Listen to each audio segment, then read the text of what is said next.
అందరికీ నమస్కారం. నా పేరు కేవాడువి. నేను ఏపీఆర్ స్కూల్లో 8th క్లాస్ చదివాను.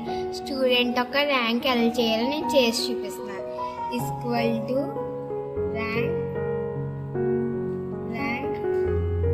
బ్రాకెట్ ఓపెన్, యావరేజ్ అయినా టోటల్ అయినా తీసుకొచ్చి నేను టోటల్ తీసుకున్నాను.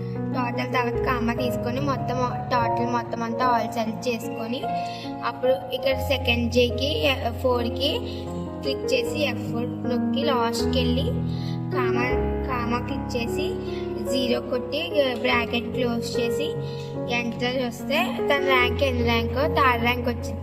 మొత్తం అందరికి ర్యాంక్స్ రావాలంటే చివరికి వెళ్ళి మొత్తం 2 times క్లిక్ చేస్తే అందరికీ వచ్చేస్తుంది. థ్యాంక్ యూ అనండి.